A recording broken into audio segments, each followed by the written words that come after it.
Vamos iniciar esta sessão que tem o tema Proteger a Vida Terrestre. Portanto, hoje é o dia, ou celebra-se o Dia Mundial da Conservação da Natureza e, portanto, é um tema que vem a propósito, de facto, ao dia que celebramos. Eu gostaria de felicitar genericamente o IPS pela organização destes webinars, neste caso na pessoa do professor Carlos Mata, mas também toda a sua equipa, e agradecer também o convite para moderar esta sessão, e neste caso estou acompanhada por dois oradores que estão muito ligados a esta área, portanto, à proteção da biodiversidade, à conservação da natureza. Temos a engenheira Ana Cristina Falcão, que é quem vai começar, é a primeira palestrante deste webinar, e segue-se depois o Dr. Humberto Delgado Rosa, que está também muito ligado à questão da biodiversidade. Portanto, eu vou começar por apresentar a engenheira Ana Cristina Falcão, portanto, a primeira oradora. A engenheira Cristina Falcão é licenciada em Engenharia Biofísica pela Universidade de Évora e iniciou o seu percurso profissional em 1996 na Direção Regional do Ambiente e dos Recursos Naturais de Lisboa e Val do Tejo.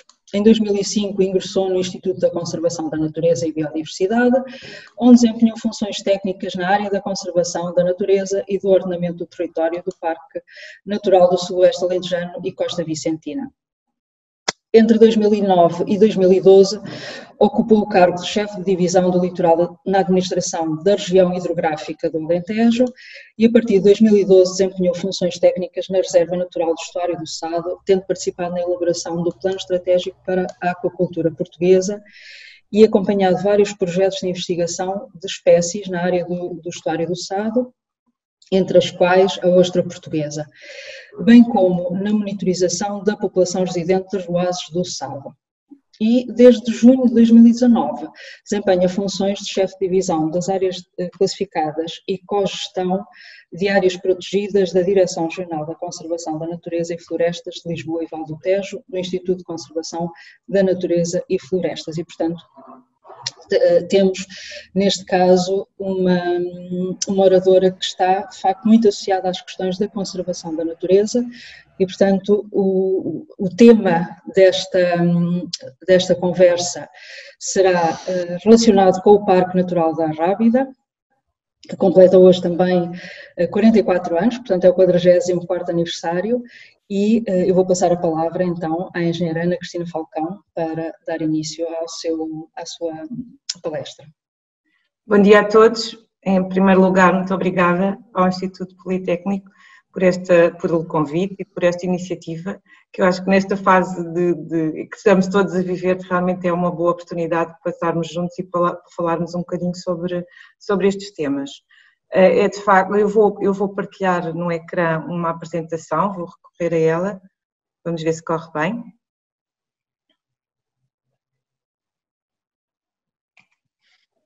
Penso que já estamos todos a ver. Ok. Pronto, de facto o foco da apresentação tem a ver com o Parque Natural da Rábida, que assinala hoje os seus 44 anos, que aqui ao lado e aqui tão perto foi o tema que nós escolhemos para hoje. Mas antes disso, e porque estamos a celebrar o Dia Mundial da Conservação da Natureza, é um dia importante em Portugal desde 1998, quero felicitar a Liga para a Proteção da Natureza, que coincide exatamente o ano com o aniversário da fundação da Liga, que tem desempenhado um papel extraordinário e com quem nós colaboramos e com quem costumamos ter como parceiros em alguns dos nossos projetos. É importante assinalar estas datas, seja ela da conservação da natureza enquanto Dia Nacional e dos parques naturais, porque são dias de reflexão, são dias em que o objetivo é parar um bocadinho para pensar o que é que fizemos até agora e o que é que podemos continuar a fazer e melhorar. Há muita coisa por fazer, é verdade. E eu vou mostrar-vos um bocadinho daquilo que tem sido feito na área do Parque Natural. porque é uma parte da conservação da natureza faz exatamente pela elaboração dos planos de gestão dos planos de ordenamento e pela gestão das áreas protegidas. E o foco vai ser exatamente esse, é descrever um bocadinho do que é que tem sido e quais são os valores principais do parque. Este slide é exemplificativo apenas da região onde nos inserimos, da região de Lisboa e Val do Tejo, só para ter a ideia do número de áreas protegidas que esta região tem. Temos cerca de 8, localizamos-nos aqui e vamos nos focar no Parque Natural, mas temos vários parques e reservas naturais, todos de grande importância, com grandes valores naturais, e o objetivo do Instituto é exatamente conseguir contribuir para a sua conservação ao longo do tempo.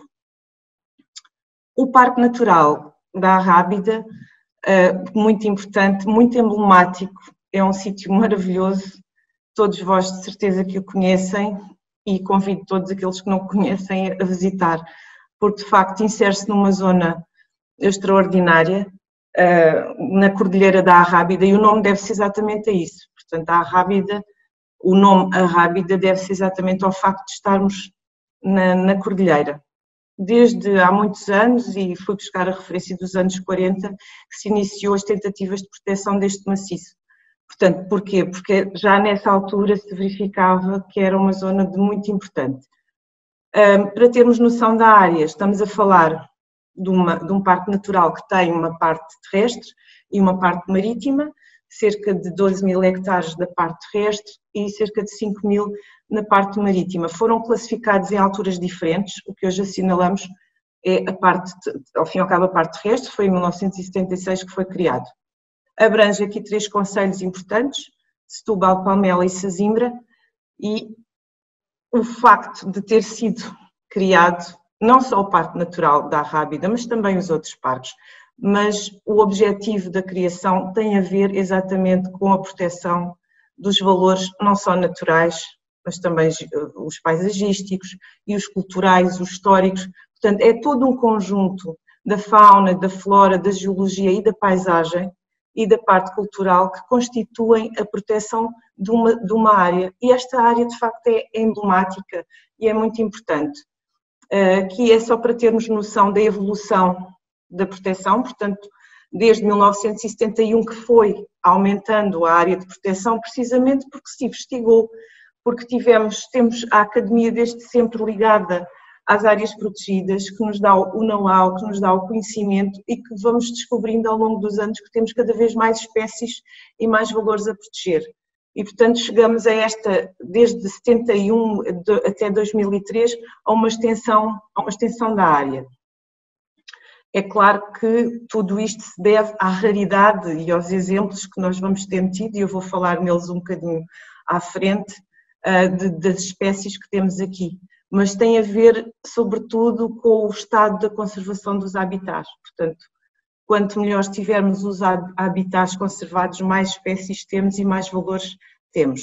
É claro que tudo isto só funciona com ordenamento, e para todos os parques naturais e reservas temos planos de ordenamento publicados, o da Arrábida não é exceção, foi publicado em 2005, precisamente para tentar ordenar o espaço e tentar promover aqui o equilíbrio entre a gestão do que é a parte natural e a salvaguarda dos recursos, obviamente, mas com a atividade humana, que também é importante, obviamente que sem o homem nós não conseguimos fazer nada, portanto temos que balançar as coisas e tentar ordená-las da melhor forma. Além da parte terrestre, temos então o Parque Marinho, que foi criado em 98 e recebeu essa designação, é uma curiosidade, mas é importante, é a homenagem do professor Luís Saldanha, que foi um biólogo extraordinário, que dedicou parte da sua carreira científica e da sua vida, inclusive, ao estudo da costa da Arrábida, daí ter-nos homenageado a designação do parque com o nome do professor. Este Parque Marinho é de extrema importância, tanto no mar como na terra temos muitas espécies e a biodiversidade é enorme, e esta área protegida marinha está associada de facto à sua localização, portanto o facto de termos águas calmas que são abrigadas numa baía, está muito próximo do estuário do Sado, que traz uma riqueza enorme, portanto temos muitos nutrientes, temos berçários nesta zona e é uma das poucas áreas protegidas a nível europeu que tem um programa de monitorização de longo prazo.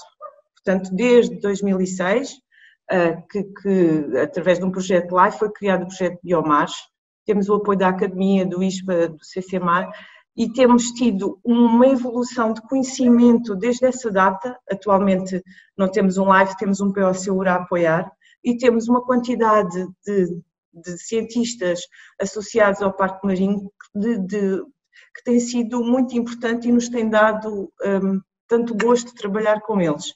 Para vos dar nota até que vamos ter em breve uma exposição itinerante sobre o Parque Marinho Luís Saldanha, que terá lugar a partir de setembro, em princípio, na Vila de Sesimbra, que nos dá precisamente a nota desta evolução e deste conhecimento que temos até à data.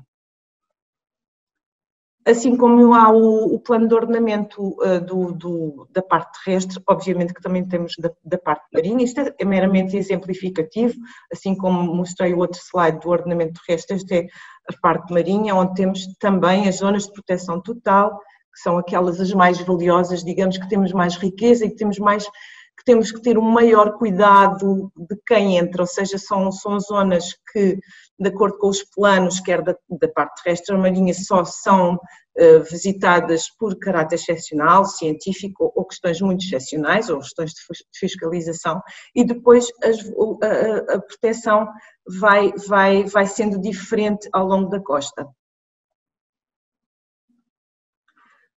Portanto, este slide é uma imagem bonita que fala um bocadinho por si, quer dizer, temos o facto de termos uma rede Natura 2000, do facto de termos esta zona especial de conservação da Arrábida Espichel já desde 97 e a zona especial a zona de proteção especial do Cabo Espichel desde 99, são questões que são importantes porque significam precisamente a riqueza e a raridade de todos estes habitats, quer marinhos, quer terrestres, que justificam esta inclusão da rede ecológica. E de facto, é este o princípio. Só para falar um bocadinho dos habitats, do exemplificar, pronto, dos habitats mais importantes que temos na Arrábida, desde as dunas, os matos clerófitos, as formações herbáceas, e as rochas e as grutas, que também são habitats muito importantes e temos que preservar, além da questão da floresta. Depois temos aqui a geologia, paleontologia, portanto temos uma variedade de estruturas geológicas também muito conhecidas já, muito investigadas e que nos permite ter um conhecimento da evolução e da história da Terra. Realmente a Arrábida tem sido um sítio muito estudado e com muitos trabalhos associados. O exemplos daqui da falha del Carmen, dos afloramentos da falha sedimentar da Figueirinha, a brecha da Arrábida, portanto toda esta morfologia cárcica tem aqui um peso muito grande no Parque Natural. Centenas de cavidades cárcicas, temos o exemplo da Gruta do Frade, da Gruta do Zamejal e da Gruta do Médico, não está aqui referenciada, portanto e várias jazidas fósseis, são sítios muito procurados pelos espeleólogos e que são de facto muito importantes, alguns também muito perigosos. Outros exemplos dos monumentos naturais que foram criados em 97, temos 3, são eles a Pedra da Mua, os Lagosteiros e a Pedreira do Avelino, que está fora da área protegida, mas está dentro da rede nacional, e portanto são jazidas com um interesse científico muito grande e onde podemos observar as pegadas dos dinossauros dos trilhos existentes. Alguns sítios não são de fácil acesso, é verdade, mas consegue-se ver. Aliás, as fotografias até conseguem ser elucidativas.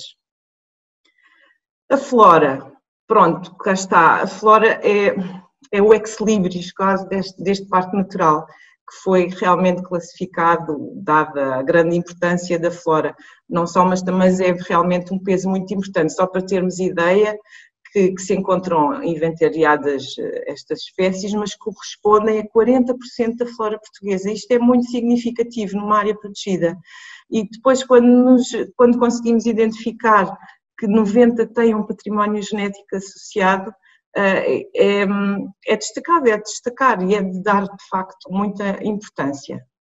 E porquê é que esta flora é tão exuberante? Porquê é que isto é tão bonito? E eu acho que quem nos visita, às vezes mesmo, consegue perceber estas diferenças, porque a vegetação é diversa, não é? Porque temos aqui as vertentes sul, as vertentes norte e as arribas, e temos realmente características de flora diferente. A sul, onde temos mais sol, mais calor, portanto conseguimos ver uma vegetação mediterrânica de matos com uma folha persistente, mais rasteiros. Depois na parte norte é uma zona mais úmida, com uma vegetação com porte arbóreo maior, onde temos de facto um habitat maravilhoso e religioso, diria quase, que são as nossas matas, a mata do solitário, a mata coberta, a mata do vidal, são zonas de proteção total e são zonas de facto de um valor incalculável. E depois temos toda a vegetação associada às arribas, não é? que junto à orla costeira é onde encontramos duas coisas maravilhosas, que são dois endemismos da flora que são muito importantes entre o Cabo Especial e Sesimbra. Esses endemismos são estes dois, o convolvulus e a eufórbia, são espécies prioritárias das diretivas, são conhecidas, são pequenos núcleos esses que existem, mas são tão importantes e são muito significativos. Portanto, são dois endemismos arrabideses, só existe aqui, são únicos e realmente existem ali entre o Cabo Especial e Sesimbra. A eufórbia pedroia até foi uma homenagem ao engenheiro Gomes Pedro, que estudou muito a flora da Arrábida e que é conhecido, e o nome da planta foi uma homenagem também a ele, digamos assim. Depois temos aqui as orquídeas que convido todos a tentar ver entre fevereiro e maio, não agora no verão, mas que são importantes, são espécies que encontramos muitas, são cerca de 30 espécies, porque estamos no maciço calcário, portanto elas aparecem com facilidade, não são difíceis de ver e são todas elas muito bonitas e muito emblemáticas. No que diz respeito à fauna, temos muita, não temos uma fauna assim muito extraordinária, que seja muito diferente dos outros sítios, mas temos os anfíbios, as aves, bastante, os mamíferos. Eu queria destacar aqui, temos evidente as águias, eu destaco as rapinas diurnas e noturnas também, e depois as rapinas, o falcão peregrino e a águia de Bonelli. Temos ninhos nas nossas arribas e na nossa serra, que são monitorizados, e de facto é interessante ver que continuam a nidificar e continuam a nascer crias e continuam a sobreviver. Depois dos mamíferos, pronto, destacamos aqui a geneta, o saca-rabos, o testugo, de doninhas, raposas, conseguimos ver com alguma facilidade, alguma é relativa, como é evidente, mas fazem parte da nossa fauna.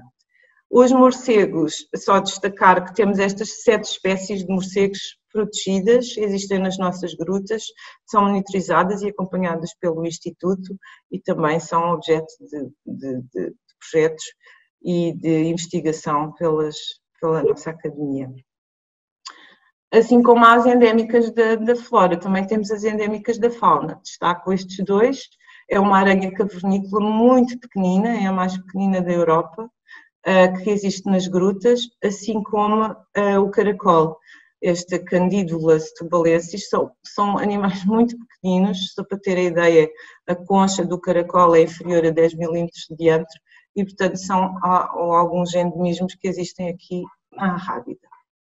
Depois temos todo o património cultural e arquitetónico associado, quer dizer, temos uma beleza tão grande, tão ímpar e esta junção entre o meio terrestre e marinho, e isto também nos dá pistas e conseguimos ver que foi um território ocupado desde há muitos anos. Destaco aqui apenas uma curiosidade, que é o símbolo da Arrábida, muita gente não sabe. Se olharem no canto superior esquerdo está o símbolo da Arrábida, que eu coloquei nos slides, e representa a guarita do Convento Velho da Arrábida. tendo como pano de fundo a serra. Portanto, isto já, o símbolo só já foi escolhido exatamente nesta estreita aliança entre o que temos do património natural e do património cultural. A arqueologia, trago apenas aqui um exemplo das ruínas romanas do Creiro, porque houve de facto ocupação humana desde os tempos pré-históricos e são dados importantes. Esta parte da arqueologia assinala muitas coisas e dá-nos muitas pistas das comunidades humanas que estiveram aqui neste sítio, já se tendo encontrado muitos vestígios da utilização deste espaço. Depois temos as atividades humanas tradicionais importantes. Esta serra é importante, vive aqui muita gente e há coisas que se destacam, que todos são conhecidas de todos nós, o vinho moscatel, o queijo de azeitão, o mel da Arrábida, que também tem um sabor um bocadinho diferente dos outros, na minha opinião, e a parte pescatória, não é? Temos uma atividade pescatória que se dedica à pesca artesanal. Esta é uma imagem de Sesimbra, e tudo isto é importante para o nosso património. E aqui a questão da arquitetura militar, militar e não só. A arquitetura da Arrábida realmente tem estas três componentes importantes, a parte militar, o Forte Santa Maria da Arrábida, atualmente o nosso Museu Oceanográfico. Convido-vos a visitar, neste momento não, mas a partir de setembro, outubro, vamos tentar inaugurar o museu com uma exposição permanente. Aliás, vamos inaugurar a exposição, o museu já existe, neste momento está em remodelação, uma exposição sobre o Parque Marinho Luís Saldanha também. Depois esta arquitetura religiosa, o facto de termos o convento da Arrábida, o santuário do Cabo Especial, os moinhos em Palmela, os moinhos da Serra do Louro, tudo isto faz parte de um património importante e muito visitado, não é? Nós sabemos. Tudo isto, todo este património compatível com atividades de turismo de natureza. E aqui é bom destacar, é importante saber e é importante estarmos também ao lado destas empresas, e porque o licenciamento delas também passa por nós. E estas atividades de turismo de natureza são praticadas há muito tempo no Parque da Arrábida. Para terem noção, temos cerca de 120 empresas licenciadas, contamos com quase 30 mil habitantes no ano. Infelizmente este ano as coisas serão um bocadinho diferentes, mas ainda assim estas atividades ao ar livre vão continuar a fazer-se com algumas restrições, mas vão continuar a fazer-se. E há atividades diferentes, claro, da parte terrestre e da área marinha, mas destaco aqui a espeleologia das grutas, a escalada, a observação da fauna, o cicloturismo e no mergulho, na área marinha o mergulho, o snorkeling também muito procurado, e a canoagem, o coastering, são atividades importantes que se fazem aqui na área do Parque Natural.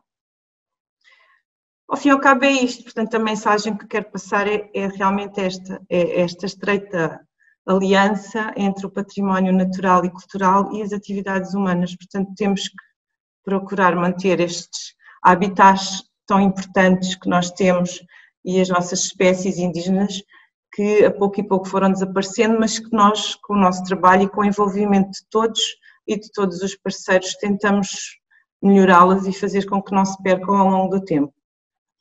Deixo-vos um excerto do poema de Sebastião da Gama, que um poeta muito querido de Setúbal, que inclusive viveu no Museu Oceanográfico, e eu acho que representa um bocadinho o que é a Arrábida, que é o mais difícil não é ir à Arrábida, difícil é entendê-la.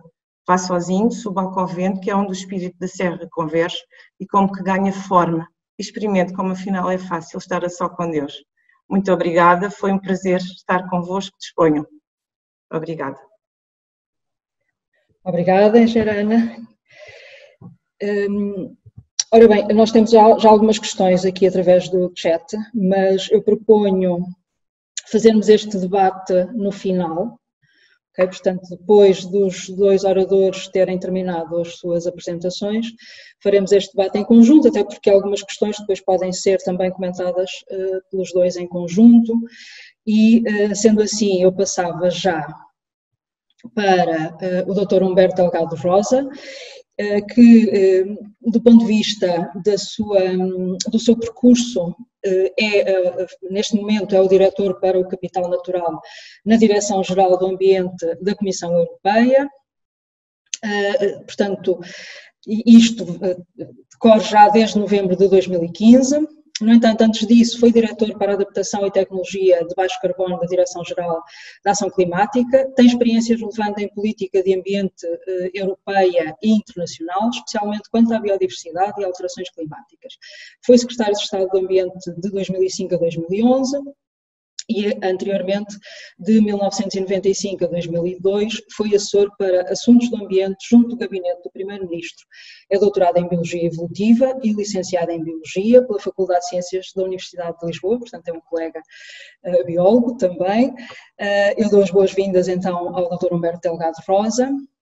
A intervenção vai ser direcionada para a estratégia europeia e, neste caso, para a estratégia que vem para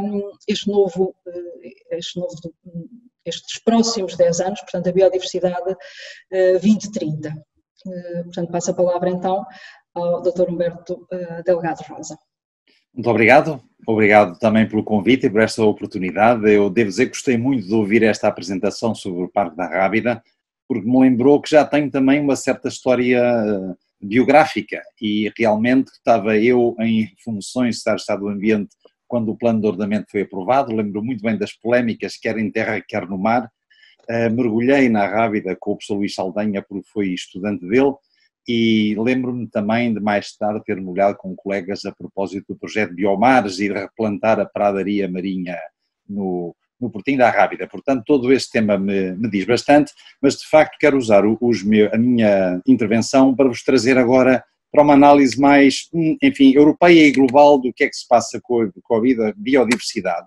E acho que para isso, não tenho noção que falhei, estou a tentar mostrar-vos o meu ecrã, espero que o estejam a ver. Bom, e então, como esta estratégia europeia para 2030 foi aprovada em maio, e confesso-vos honestamente que me parece a estratégia para a biodiversidade mais ambiciosa que o mundo já viu, achei interessante apresentar-vos porque é que chegámos aqui, como é que é possível estarmos hoje em dia com a biodiversidade aparentemente numa fase mais madura do ponto de vista político.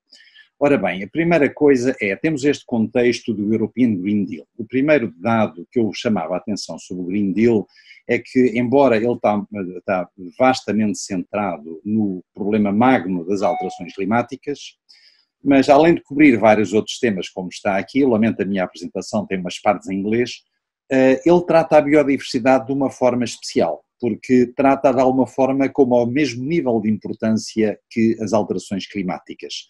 Quando diz, por um lado, que são dois assuntos interligados, e logo nas primeiras 4 linhas do Green Deal está referida à biodiversidade, à perda de florestas, etc., mas são de facto dois problemas que estão bem cimentados em informação científica, que têm potenciais consequências catastróficas para a humanidade se não for feito nada e para os quais há umas soluções que se divisam. Isto não deixa de ser uma novidade. Por outro lado, porque é que isto aconteceu? E aliás, queria referir o seguinte, que é quando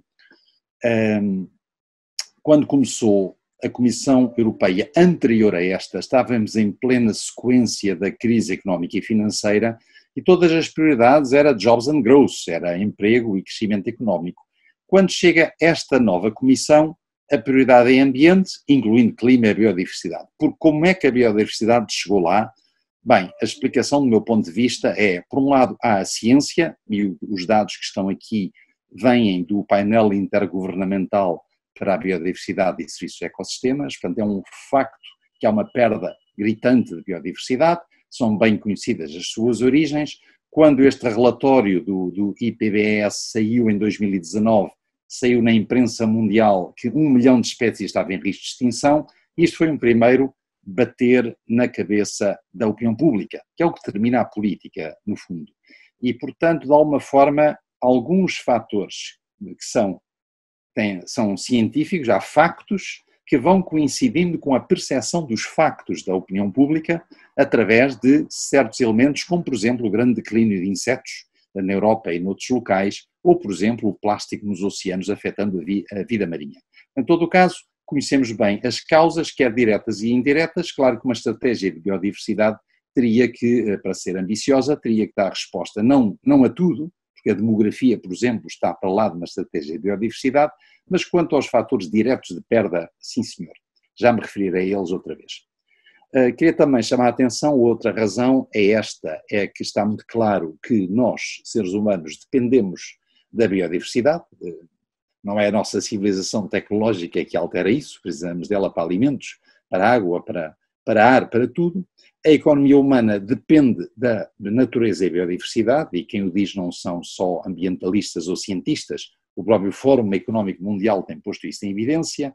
São duas faces da mesma moeda, perda de biodiversidade e alterações climáticas, não só uma sem a outra, e neste contexto de pandemia percebeu-se que a restauração de biodiversidade também tem elementos que ajudam à recuperação económica. Por isso, alguns terão surpreendido como é que a União Europeia aprova uma estratégia de biodiversidade, já agora ao mesmo tempo que uma estratégia para a alimentação sustentável, ao mesmo tempo que está uma pandemia em curso. As razões estão aqui, que é, por um lado, as pandemias como esta têm uma origem natural, ou mais concretamente uma origem na forma como gerimos mal a natureza e a vida selvagem. Há um potencial de recuperação que vem também dos investimentos verdes, também na biodiversidade, e é muito importante, que é um desidrato do European Green Deal, que a União Europeia lidera pelo exemplo, como fez para o clima, agora na biodiversidade, e temos uma cimeira importante que vem no ano que vem sobre biodiversidade. Eu não vou dar-vos todos os detalhes da estratégia de biodiversidade, até pela gestão do tempo, mas vou chamar a atenção, estes são os 4 capítulos, e chamar só a atenção para alguns aspectos interessantes de cada um dos capítulos. Há um capítulo importante sobre proteção da natureza, que nos interessará no contexto do Dia Mundial que estamos a celebrar, um capítulo muito importante sobre restauração da natureza, e depois um capítulo sobre os elementos para potenciar a mudança, e o capítulo sobre o que é que a União Europeia deseja ou fará internacionalmente também. Comecemos no primeiro. Ora, qual é o aspecto interessante é que a União Europeia, que já tem uma dose razoável de áreas protegidas, nomeadamente a Rede Natura 2000, é a maior rede estruturada e coordenada de áreas protegidas do mundo, mas estamos alinhados com o que a ciência diz no sentido de a Comissão propor que cheguemos a 30% de terra e mar protegidos até 2030. 30% inclui o que já existe, a Rede Natura 2000, as áreas protegidas nacionais, também áreas protegidas nacionais a designado novo e corredores ecológicos entre áreas protegidas. E destes 30% queremos chegar a 1/3 de proteção estrita. Proteção estrita não quer dizer necessariamente que ninguém lá pode ir, mas quer dizer com certeza que ninguém lá pode ir extrair recursos, por exemplo. Este é o aspecto então de ambição na proteção da natureza. Mas onde acho que temos uma enorme ambição é no capítulo de restauração da natureza. E porquê? Desde logo é a primeira vez que uma estratégia faz um esforço considerável de quantificação do que quer fazer. Não foi só na proteção, é também na restauração. Peço desculpa. Ora, nomeadamente, anuncia-se na estratégia, no ano que vem, viremos pela primeira vez com metas obrigatórias, portanto, impostas por lei de restauração da natureza na Europa, depois de uma avaliação de impacto, mas também temos várias quantificações, algumas que eu chamaria de restauração ativa, como, por exemplo, assegurar, repor uma tendência positiva das espécies e habitats já protegidos, pelo menos 30% deles num rumo positivo de conservação, e também outras que eu chamaria de restauração passiva, quando reduzimos pressões, por exemplo, se reduzimos 50% do uso e risco dos pesticidas, e ao mesmo tempo, se vamos até 25% da área agrícola europeia até 2030 em agricultura biológica, estamos a reduzir uma pressão e a permitir uma recuperação da natureza. Não vou passar em revista cada um destas metas, poderemos discuti-las depois, mas por gestão de tempo só pego numa ou noutra, talvez também uma que chama a atenção, este plantar 3 bilhões de árvores adicionais, mas com critérios ecológicos relevantes, porque plantar uma árvore pode ser bom ou pode ser mau, depende da árvore e depende de onde se planta.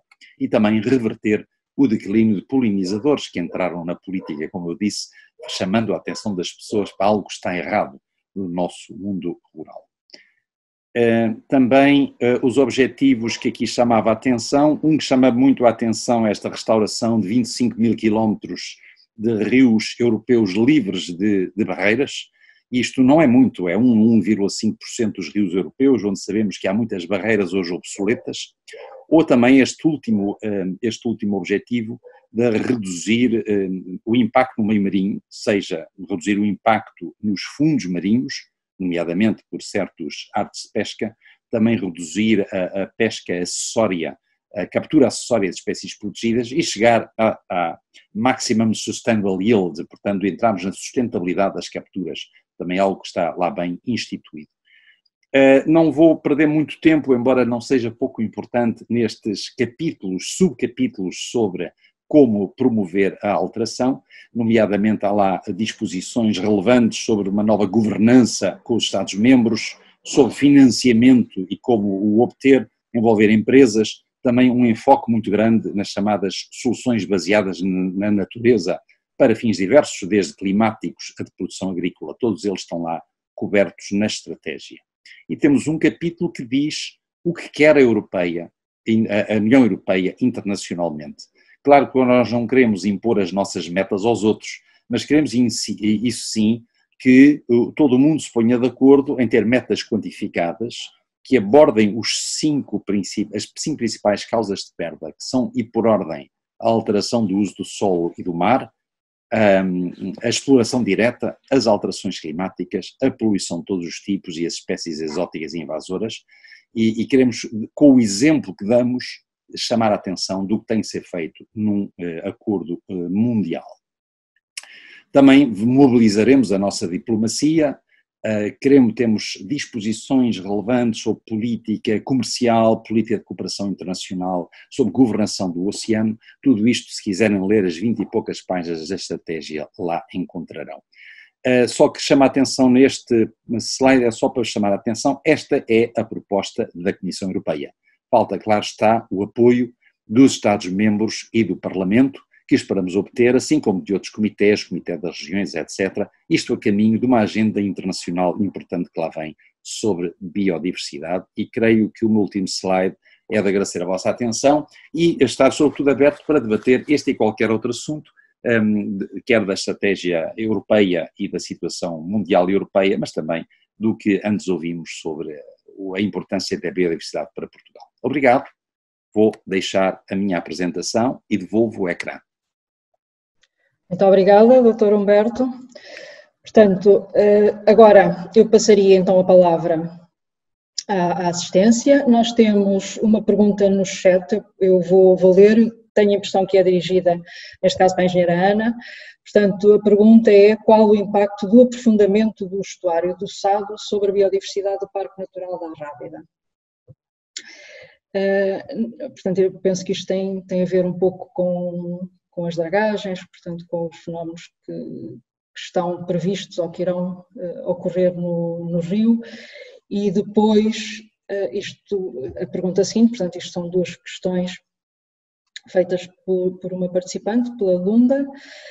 A segunda pergunta é: como se consegue conjugar a existência de um parque natural, neste caso com toda a sua riqueza e biodiversidade, com depois a indústria associada que já está implantada, portanto já não é recente, neste caso com as pedreiras e com a fábrica de cimento. Pronto, relativamente a essas perguntas ou relativamente às dragagens, as dragagens são um processo que tem sido polémico, não é? Tem sido contestado pela população, mas a verdade é que existe uma avaliação de impacto ambiental e todas as entidades têm pronunciado sobre isso, portanto há regras e são rigorosas, como é evidente, e no caso do Instituto teve a sua participação na avaliação e portanto há o local das dragagens propriamente dito não está dentro da área protegida, não está dentro do Parque Marinho, nem está dentro da Reserva Natural de Estuário de Sado, portanto está em espaço perto, é verdade, mas não está dentro das áreas, portanto todos os nossos contributos foram dados nesse sentido e claro que houve contributos e é oficial e são oficiais os pareceres e portanto é por aí, assim como com as indústrias nós não vivemos numa zona, Setúbal tem um componente industrial muito forte, é verdade. Como é que conseguimos compatibilizar?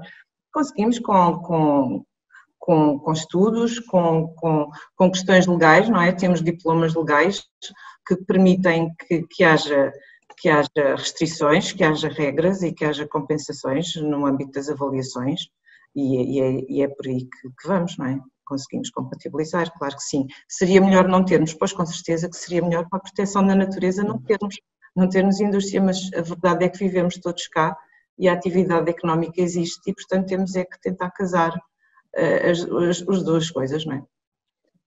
Sim, obrigada. Portanto, eu acho que é, no fundo, a questão e a gestão da biodiversidade que é a base que nós estamos a abordar, não é? Portanto, quer a biodiversidade num parque natural, quer a biodiversidade neste aspecto fora das áreas naturais, portanto, em ambiente urbano, em ambiente agrícola, são sempre questões polémicas, são sempre questões que nós cada vez mais temos que saber gerir e temos que saber compatibilizar, porque o homem faz parte da natureza e, portanto, nós temos que tentar arranjar uma forma harmoniosa para coexistirmos todos e, portanto, haver espaço para a indústria, portanto, é parte que faz parte também da nossa vida e, portanto, eu acho que nesse aspecto é sempre uma gestão difícil, mas ainda assim possível e neste debate eu penso que há um pouco de margem para também tentarmos arranjar ou eventualmente, agora com esta nova estratégia da biodiversidade, tentar ver nos próximos anos como é que vamos arranjar espaço para a parte urbana, portanto fazer com que as cidades também sejam mais ecológicas, portanto mais a componente ecológica integrada num ambiente urbano, mas depois também a questão dos parques, portanto das reservas, também ser uma gestão que vise a promoção da biodiversidade no seu todo, não é? Eu penso que temos aqui outra questão, ou um comentário, não, termina com um ponto de interrogação, portanto será uma questão, eu vou ler, portanto é a Cristina que diz, gostava de lembrar que as estratégias de gestão das áreas protegidas nunca foi avaliada, sendo impossível identificar onde falha, nem quão efetiva é. Porém, atualmente temos um novo modelo de gestão de áreas protegidas sem que os anteriores tenham sido avaliados. Como podemos pensar em melhorar a gestão de habitats e de espécies? Portanto, eu aqui penso que quer a engenheira Ana, quer o Dr. Humberto poderão dar aqui algumas pistas feita a avaliação anterior e, neste caso, como é que no futuro podemos melhorar esta questão da gestão dos habitats. Não sei se agora o Dr. Humberto se pretende intervir. Sim, tenho muito gosto em intervir. Eu faço só primeiro um aviso prévio, que é, como estou com o meu chapéu Comissão Europeia, não vou entrar em detalhes sobre política nacional, mas posso responder da maneira como é que é a política europeia, nomeadamente a que expus, terá uma influência nos Estados-membros, inclusive é Portugal. Desde logo há uma crítica óbvia que aparece muitas vezes, querem mais áreas protegidas, mas as atuais não são efetivamente bem geridas. É verdade, em considerável medida, nomeadamente, inclusive, em áreas marinhas, que muitas vezes estão no papel, mas nem sempre têm uma gestão ativa. Esse problema está bem identificado e chama a atenção para uma linha de ação que, com o tempo, surte efeito, que é este. Temos legislação comunitária, a Diretiva Habitats e a Diretiva Aves. A Diretiva Habitats exige que haja para cada sítio da Rede Natura 2000 medidas e objetivos específicos desse sítio. E há muitos Estados-membros, julgo que Portugal também tem algum trabalho de casa para fazer nessa área, que não têm esses sítios específicos. E isso, claro, faz parte da ação da Comissão como guardiã dos tratados, se a legislação não está efetivamente aplicada. Eu creio que isso terá um efeito. Já não comento sobre a estratégia de gestão atual portuguesa, se foi avaliada ou não, isso já não posso comentar, mas não deixo de fazer um comentário sobre o Parque Natural da Rábida, porque como tive responsabilidades sobre ele no tempo, esta crítica sobre o facto de haver pedreiras e uma fábrica de cimento, em 2005 já lá estava e antes disso também, eu só chamaria a atenção para um aspecto que é, a fábrica da Cecil, ao que estou informado, pré-existiu ao Parque Natural, à designação do Parque Natural. E, efetivamente, todos gostaríamos mais de parques naturais sem pedreiras e sem fábricas de cimento, não é caso único no mundo, em todo o caso. Mas há algo que é um facto, que é a fábrica de cimento está lá há 44 anos, e se ouvimos o que ouvimos sobre o Parque Natural da Arrábida hoje em dia, também podemos concluir que compatível é, senão o parque já não podia estar lá. E, por outro lado, pude verificar como o facto da empresa em si estar num parque natural teve muitas vezes um efeito de exigir, entre aspas, que essa indústria em particular tentasse seguir paradigmas ambientais reforçados, comparavam bem com outras, nomeadamente quanto à restauração da natureza no parque. O próprio projeto Biomar, salvo erro, tem vindo a ser apoiado. Portanto, não estou com isto a dizer estamos muito bem assim ou não, estou a dizer que há um historial que não pode ser esquecido. E ficava por aqui. Obrigada. Engenheira Ana, não sei se pretende comentar. Não, acho que o Dr. Humberto já explicou muito bem, e essa a verdade é que sim, as coisas já existem, e desde que o parque foi criado já existiam antes, e portanto tem sido compatível. Não é fácil, evidente, e eu compreendo as pessoas quando às vezes têm algumas críticas a fazer, evidente que sim. O ideal seria não termos, mas a verdade é que temos, a verdade é que conseguimos viver todos neste território e também é verdade o que o Dr. Humberto Rosa referiu, a Cécil também tem contribuído em alguns projetos de investigação dentro do parque e com certeza que terá que cumprir as regras, as suas regras da legislação portuguesa, é só isso. Obrigada. Temos um comentário de Alcileia, em que diz que a fábrica de cimento possui projetos de responsabilidade social com a comunidade de Setúbal. Pronto, é um pouco por aí também, portanto as instituições depois sentem esta responsabilidade social e portanto é uma forma também de contributo. Não sei se dos presentes da assistência, se alguém pretende fazer alguma questão. O José Sousa. Sim. O José Sousa tem aqui na lista. Vou dar para o José Sousa. Bom dia a todos. Gostei muito das apresentações, muito obrigado. Foram de facto interessantes. Gostei de saber também que as políticas, digamos, futuras da Comunidade Europeia são ambiciosas e ainda bem. Acho que é imprescindível, o caminho correto é mesmo de ser por aí. Nós temos que nos tornar exigentes também em relação à forma como lidamos com o nosso ambiente, em particular essa questão da reposição, digamos, da natureza, da biodiversidade, acho que é fundamental. Eu, na prática, a minha ligação à natureza já decorre desde jovem. Eu pratiquei escotismo e durante essa fase ganhei um gosto enorme pela natureza. O meu pai também me influenciou de certa forma nesse sentido, porque ele também gostava muito da natureza e alguns no tempo, digamos em termos de atividade lúdica, comecei a dedicar-me à fotografia, em particular das aves, mas não só. Eu fotografo mais do que aves, simplesmente aquilo que eu divulgo mais são de facto as aves que eu fotografo. Uma das coisas que eu tenho notado em relação ao parque e na prática, não só na Arrábida, mas também um bocado aqui em toda a zona do estuário, é que cada vez mais os acessos às zonas estão impossibilitados. Fecham tudo com a argumentação de que se protege. Recentemente, por exemplo, aqui mesmo ao lado de nós, aqui na zona da Serra de São Luís, foram colocadas cancelas que impedem o acesso. E a questão é, tudo bem, nós podemos argumentar que se eu quiser ir a pé, até posso ir até lá, não há nada que impeça o acesso pedonal. No entanto, eu, por exemplo, a fotografar aves não posso andar a pé. Se eu andar a pé, as aves vão-se embora. Eu normalmente ando de carro e aquilo que eu noto é que cada vez mais os acessos estão impedidos.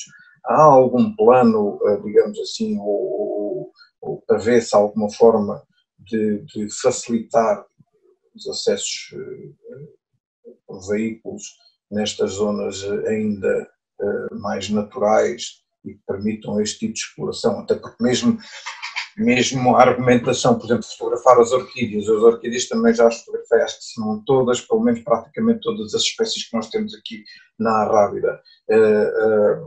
Mas andar com um saco de 10 kg de material fotográfico às costas para andar a fotografar orquídeas em sítios recônditos, confesso que não é nada confortável. E aliás, com a idade cada vez menos. A questão é precisamente saber se há a possibilidade, eu como, digamos, fotógrafo amador e digamos, de alguma forma contribuindo para aquilo que nós chamamos a ciência cidadã, posso ter acesso a algumas zonas ou pedir a quem é que eu posso recorrer para pedir acesso, que esse é, digamos, um dos aspectos, digamos, que eu acho que há aqui um bocado que precisa de ser explorado também.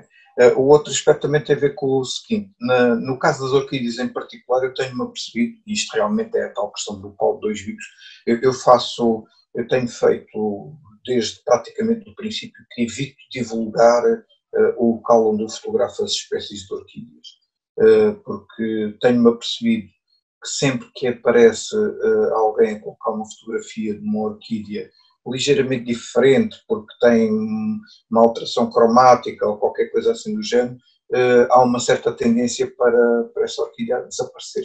E desaparecer por ação humana, porque nós vamos lá ao sítio e nota-se nitidamente que aquilo foi escavado para retirar de lá a orquídea com o bulbo e tudo. Portanto, eu sei que não é fácil fazer a fiscalização, não sei quantos hectares onde aparecem orquídeas num ponto e noutro assim espalhados, mas essa questão digamos, dessa proteção também é uma coisa que eu não sei se existem planos, em particular aqui para a Serra da Arrábida, ou o que é que se possa fazer, digamos, para proteger melhor estas espécies mais carismáticas, digamos assim.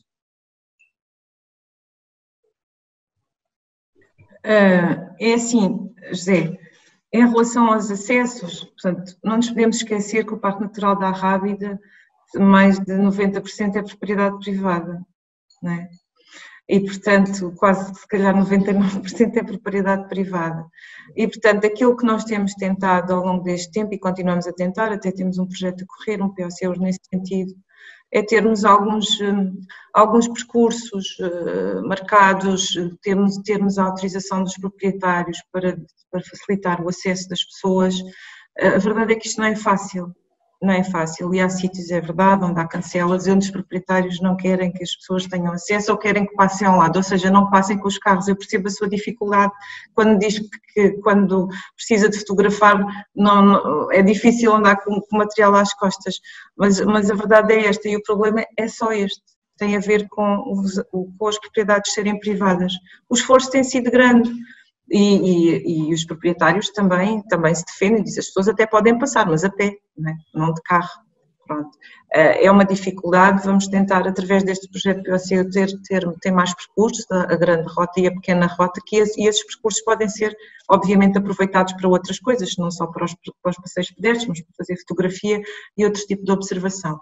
Quanto às orquídeas, estou a ouvir pela primeira vez isso que relatou, de quando se publica e depois desaparecem as orquídeas. Eu desconheço, confesso de todo, aquilo do feedback que nós temos tido e de quem observa e quem nos procura, porque às vezes as pessoas também nos procuram e através de nós conseguem chegar aos sítios. Portanto, se houver alguma questão, ou às vezes um trabalho que tenha que ser desenvolvido, algumas coisas carecem de autorização do ICN, obviamente, outras não, mas às vezes através de nós, e recorrendo ao Parque Natural para ir a determinados sítios, observar determinadas espécies, a nossa porta está aberta e, portanto, poderá sempre recorrer e nós podemos ajudar e facilitar a chegada a esses locais. Mas digo-lhe que relativamente às orquídeas, realmente isso que me está a dizer é uma novidade para mim. Não lhe sei responder sobre isso, é verdade. Mas existe algum, como é que eu ia dizer, algum trabalho de cadastro das zonas onde ocorrem com mais frequência certas espécies? Eu estou a perguntar isto porquê? Porque, por exemplo, eu tenho assistido a coisas assim, um bocado violentas para as orquídeas, como por exemplo no Parque do Alambre, que se não me engano faz parte das propriedades do ICNF, andaram por lá a fazer uma manutenção de uns terrenos quaisquer e aquilo era um sítio onde crescia, por exemplo, Mochis Mório, e em cima desse sítio andaram máquinas agrícolas e outras que tais pisaram aquilo tudo, acabou-se, já não há. Tenho assistido, por exemplo, a situações do género de limpeza dos caminhos e dos terrenos por causa dos incêndios, onde, precisamente na altura da floração, passam com máquinas e adeus.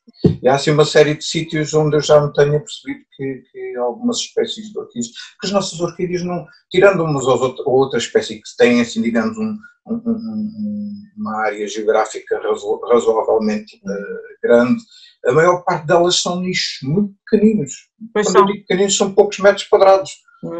Se uma pessoa não tem cuidado onde mete os pés.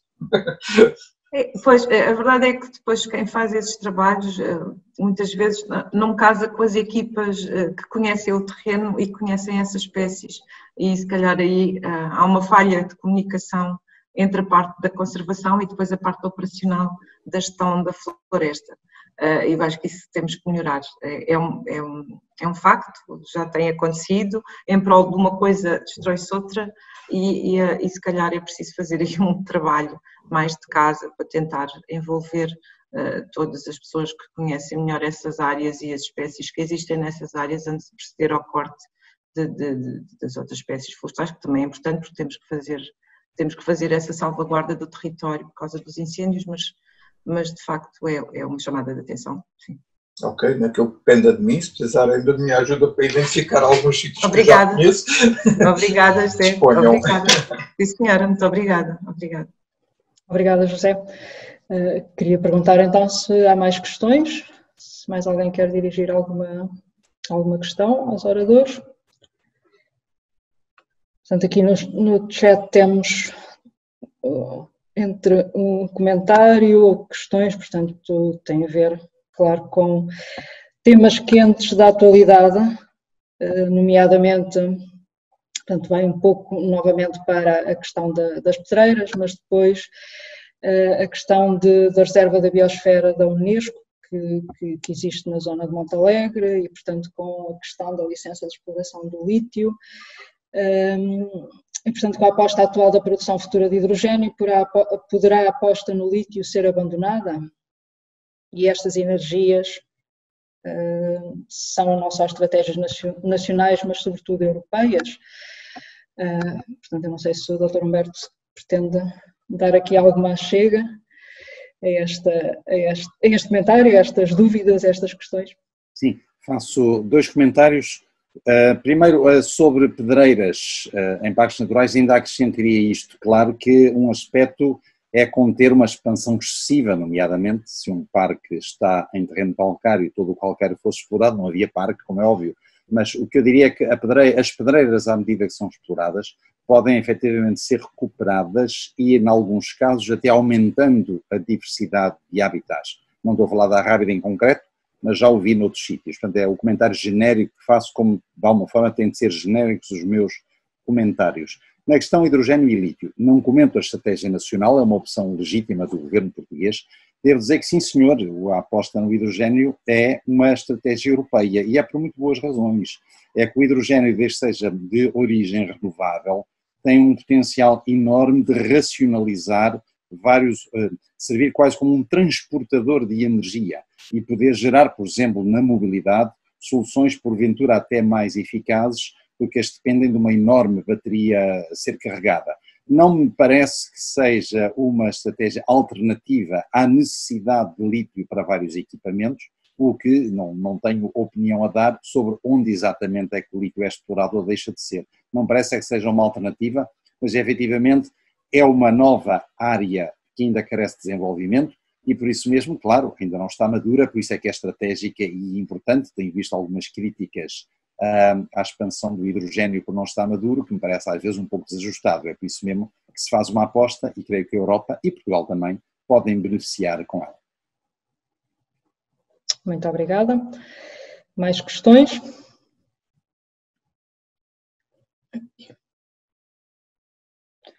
E Pedro Lobato. As epidemias têm origem, na grande maioria, em doenças zoonóticas. A União Europeia, neste momento, ou neste novo New Deal, tem linhas de ação bem definidas e assertivas quanto à sensibilização da mudança do paradigma alimentar, dos cidadãos europeus. Portanto, isto é uma questão, portanto, eu penso que tem a ver com esta questão para a agricultura biológica. Não sei, dirijo novamente ao Dr. Humberto. Respondo com muito gosto, mas primeiro faria uma distinção, que é realmente muitas doenças virais têm tido uma origem na natureza, mas não necessariamente na nossa alimentação. Porque seria sugerir a ideia que, por exemplo, o Covid-19 terá vindo de ingerir alimentos. Aparentemente, esta e outras doenças virais tiveram uma origem em dois factos: uma má gestão da vida selvagem, misturada, e sim, em mercados com vida doméstica, também com animais domésticos em condições de higiene deploráveis, como vimos em alguns chamados wet markets asiáticos, mas não só asiáticos, mas sobretudo com o facto do ser humano ter vindo a penetrar demasiado no mundo natural, destruindo habitats e reduzindo muito também as populações selvagens de animais, que são os reservatórios naturais de doenças que não deviam chegar ao ser humano. Isso acontece muito, por exemplo, com os morcegos, que são uma origem viral. Agora, realmente, quanto a paradigma alimentar dos cidadãos europeus, esta matéria é de tal maneira importante que a estratégia europeia para a alimentação, para a sustentabilidade alimentar, foi aprovada ao mesmo tempo que a estratégia para a biodiversidade. É a chamada Farm to Fork, que pretende trazer sustentabilidade desde a produção ao consumo, passando pelo retalho, a produção, o transporte, a indústria, etc. Aí o que eu diria, também lá estão disposições sobre a conveniência realmente dos europeus, por várias razões, irem alterando os seus padrões alimentares. Ninguém está lá a dizer que toda a gente deve ser vegana ou vegetariana, com certeza, mas está lá uma menção a que as dietas baseadas em vegetais têm algumas vantagens. Têm vantagens para a saúde, têm vantagem para o ambiente, têm vantagem para o bem-estar animal, por exemplo. Portanto, realmente já existe uma tendência normal neste momento de uma certa evolução de paradigmas alimentares, nomeadamente em parte da juventude, mas ainda temos um problema grave, por exemplo, de obesidade na sociedade europeia, que vai contra a sustentabilidade. Portanto, uma boa gestão do desperdício alimentar, que anda pelos 20% na Europa, uma sobrealimentação, que não faz bem a ninguém, e em alguma mudança de dietas e de padrões alimentares, podemos fazer muito pela sustentabilidade. Obrigada. Mais questões?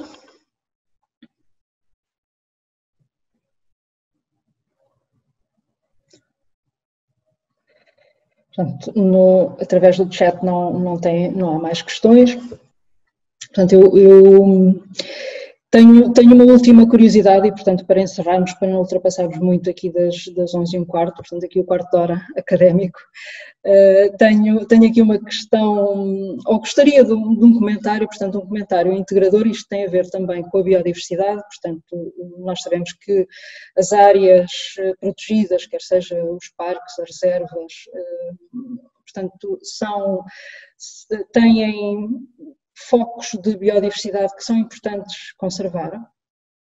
No entanto, como é que podemos fazer esta ligação de áreas protegidas e de que forma é que estas áreas protegidas podem até servir como reservatórios de organismos que podem depois ser funcionalmente importantes, por exemplo, do ponto de vista agrícola, não é? Portanto, nós sabemos que a agricultura necessita de organismos auxiliares, portanto, que contribuem para que aquele ecossistema agrícola seja também biodiverso e atuem até no controle de pragas.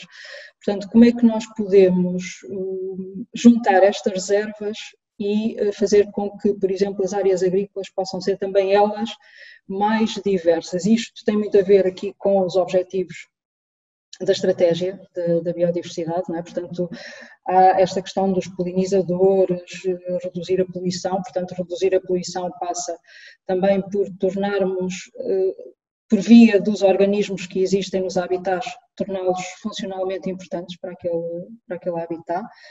E, portanto, como é que nós podemos intercambiar estas áreas, portanto áreas protegidas, e depois termos áreas agrícolas mais extensas, mas elas também poderem ter o auxílio de organismos que podem eventualmente provir de áreas protegidas.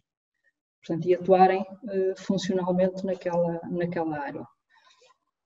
Sim, está previsto, até do ponto de vista da estratégia para a biodiversidade, como é que esta estratégia, no fundo, como é que nós podemos conjugar todos e beneficiar depois outras áreas que estão, muitas vezes, quilómetros afastadas destas áreas protegidas. Julgo que me está a dirigir a pergunta de alguma maneira e é uma pergunta muito... Aos dois, sim, portanto, uma pergunta final. Com licença, eu começo neste sentido. Primeiro, o primeiro aspecto é mais uma vez uma distinção, que é não há propriamente áreas protegidas para um lado e áreas agrícolas para o outro, porque há muita agricultura que se faz dentro de áreas protegidas e uma boa parte dela é não só compatível, como até necessária para manter a diversidade a que a nossa biodiversidade se adaptou. Agora, o que aconteceu muito Europa fora foi sim, digamos, este modelo agrícola de estar a bombar inputs químicos para intensificar uma monocultura tem-se expandido sucessivamente na Europa e isso levou a uma simplificação de paisagens agrícolas e rurais, onde aí sim desaparecem os hábitats, a alimentação, etc., para uma série de serviços dos ecossistemas e de espécies benfazejas, nomeadamente para controlar pragas. E realmente é para isso, por exemplo, que está na estratégia de biodiversidade um objetivo ambicioso de repor 10% da área agrícola europeia como as chamadas landscape features, que devem ser, são elementos de diversidade de paisagem, cerros, muretes, lagoas, árvores, etc., que foram perdidas em quantidades alucinantes em certas partes da Europa. Portanto, neste sentido, são áreas não produtivas, é um facto, mas que têm a prazo um efeito de coadjuvante da produtividade agrícola, são boas para o solo, para a água e também para a natureza no que ela pode trazer de útil. Agora, digamos, as áreas protegidas também aqui se enquadram, mas não é propriamente só lá é que estaria o reservatório das espécies úteis, nós temos que levar a biodiversidade à paisagem para ela ser útil. Onde eu, e com isto terminava, chamava a atenção para um aspecto reservatório, que é muito importante, nomeadamente nas áreas marinhas protegidas, como o Parque Natural da Rábida. Geralmente, quando fazemos uma área marinha protegida bem gerida, sobretudo se for de proteção estricta, ou seja, uma área incluída dentro de outra, como há no Parque Marinho da Rábida, de proteção total, de não extração. Isso aí é mesmo um verdadeiro reservatório, pela simples razão, se os peixes puderem ficar grandes e se duplicarem o seu tamanho, não duplicam a produção de ovos, decuplicam a produção de ovos. Com um peixe maior põe muito mais ovos, há mais larvas, e há um efeito de spillover, um efeito de reabastecimento das pescas nas áreas limítrofes. É por isso que é tão importante uma boa gestão das áreas marinhas, um bom combate à pesca ilegal para não haver uns a aproveitar este benefício, e com isso bem gerido pode ser bom para todos, inclusive como este reservatório de biomassa pesqueira. Obrigado. Muito obrigada. Engenheira Ana, não sei se quer fazer assim um comentário final, só...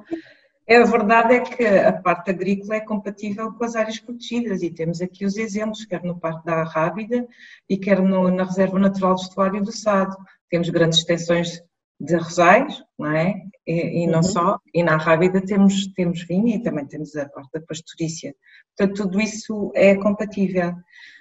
O que o Dr. Humberto Rosa disse, e faço as minhas palavras, porque é mesmo verdade, o facto de termos estas áreas de proteção total, que são mais restritas dentro da área protegida, faz com que haja exatamente esses berçários e aumente essa riqueza.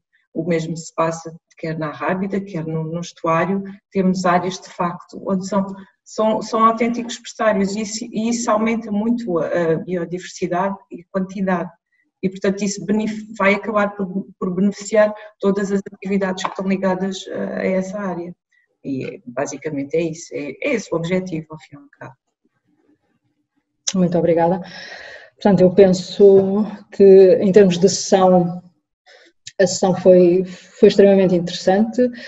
Eu agradeço quer à engenheira Ana Falcão, quer ao Dr. Humberto Rosa, portanto, a presença e também esta disponibilidade tiveram para estar connosco, para fazerem as apresentações e debaterem alguns dos assuntos. É claro que o tempo é curto, portanto nós gostaríamos de poder debater mais estas questões que são extremamente importantes e interessantes e do ponto de vista também das políticas vão ser muito, muito relevantes. E, portanto, agradeço aos dois, agradeço também à assistência, terem mantido esta presença até ao final e, portanto, dou por encerrada então esta sessão e muito obrigada.